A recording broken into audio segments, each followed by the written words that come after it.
नमस्कार दोस्तों, मैं किस्साबाज वाला लेकर आया हूँ विश्वविख्यात लेखकों की कहानियों का गुच्छा। दोस्तों, अगर हमारी कहानी आपको पसंद आए तो इसे लाइक, सब्सक्राइब और शेयर जरूर करें। तो आइए बिना देर किए शुरू करते हैं आज की कहानी। कहानी का शीर्षक है लड़ाई। इसे लिखा है भुवनेश्वर ने। चांदपुर से गाड़ी पूरे 25 मिनट लेट चली। PWI की ट्रॉली लद रही थी और स्टेशन मास्टर की दयनीय निकम्मी शक्ल हमारी खिड़की के सामने से निकल गई। खद्दरपोश ने अपना अखबार महारत से मोड़कर उसमें हवा करते हुए खिड़की के बाहर मुंह निकाल लिया। तीसरी बार गोरखे सोल्जर ने अपना सामान ऊपर से उतारकर फिर से लगाना शुरू किया।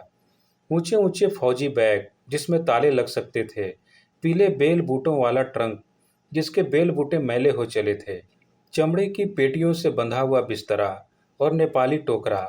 वह शायद छुट्टी से वापस जा रहा था। बंदूक को पोंछ कर उसे रखने के लिए वह धीरे धीरे बुदबुदाकर मंजिल और बट्स पढ़ रहा था।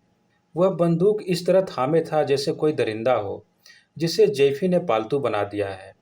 सिग्नल के इंतजार में गाड़ी हूं हूं करती हुई खड़ी हो गई और पूरा डिब्बा गुनगुना उठा। बाहर दूर दरख्त घने नीले होकर छोटी पहाड़ियों की तरह मालूम होते थे। गाड़ी की रोशनी अभी नहीं हुई थी। खद्दरपोश ने पूरा पूरा झुककर बाहर झांका और फिर जैसे अपने आप से कह दिया, सिग्नल नहीं है। कोने से स्टूडेंट ने अपनी खुश्ती हुई अचकन तहाकर अपने सिर के नीचे रख ली और छत की तरफ एकटक देखता हुआ धुएं के लच्छे बनाने लगा। वह विदूषकों की तरह विचित्र मुंह बनाता था। कोई अच्छा लच्छा बन जाने पर वह सामने वाली बेंच के कोने पर बैठी हुई महिला की तरफ विजय के साथ देखता था। महिला का पति ऊँघ गया था, पर गाड़ी के रुकते ही वह चौंक कर जगे रहने की कोशिश कर रहा था। चुपचाप बैठे हुए बच्चे की तरह 1 मिनट घूरकर उसने अपनी स्त्री से एक बारगी पूछा, इंदर की बहू का बप्पा बई होगा खतौली में कि वो जागी अपने सोहरे? उसकी आवाज़ में एक बेवजह कर्कशता थी। महिला ने अनमने गर्दन हिलाकर एक अनिश्चित सा जवाब दिया।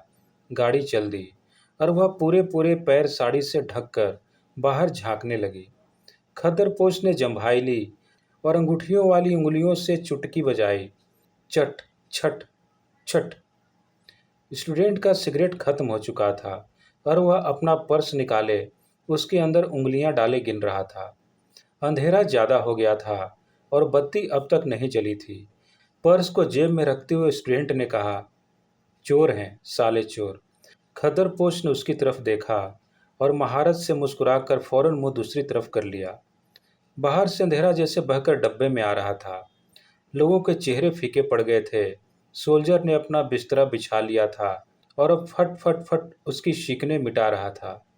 लड़का बेंच पर खड़े होकर उसकी तरफ अजीब लालसा से देखने लगा। बिस्तरा ठीक कर सोल्जर ने लड़के की तरफ देखा। वह उसे और उससे ज़्यादा उसकी माँ को हंसाने की कोशिश में भौड़ों सा मुंह बना रहा था। खद्दरपोश ने आखिर पूछा, तुम कौन रेजिमेंट में हो? 146 गुरखा राइफल्स। सोल्जर वैसे ही बच्चे से उलझा हुआ था। कहाँ है तुम्हारा रेजिमेंट? मऊ कैंट में। लड़ाई होने वाली है, स्टूडेंट ने सिगरेट जलाते हुए कहा। खद्दरपोश फिर महारत से मुस्कुराया। महिला का पति जो फिर ऊँघ सा गया था जाकर खांसने लगा। लड़के को खिड़की से खींचकर बैठाते उसने महिला से कहा, देवी, श्रद्धने वाले ने मेरठ में घास का ठेका लिया है। महिला ने गंभीर मुंह बनाए कमर खुजलाते हुए कहा, हाँ।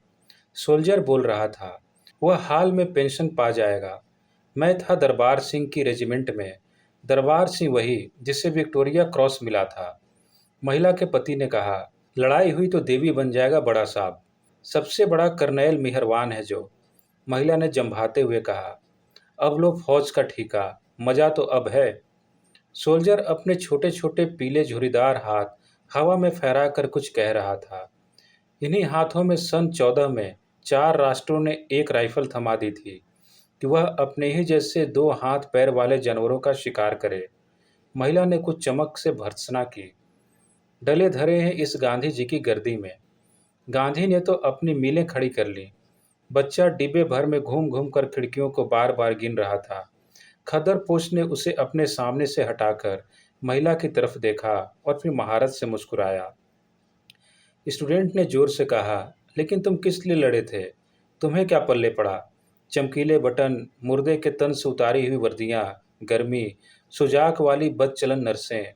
सोल्जर जोर से बोलकर प्रतिवाद कर रहा था। जर्मन अस्पताल, खाइयाँ, इंग्रेज। इंग्रेज तो भूलने वाले ठहरे। और मैं खिड़की पर सर रखकर ऊँघ गया। जगह। डिब्बे में तीखी गर्म रोशनी थी। खद्दर पोश उतर चुका था। महिला और उसके पति सो रहे थे। स्टूडेंट वैसे ही धुएं के लच्छे बना रहा था। लड़का सोल्जर के बिस्तर पर बैठा था। उसने जले हुए सिगरेट जमा किए थे। वह उन्हें गिन रहा था। 1, 2, 3, 5। वह कुल 10 थे। धन्यवाद।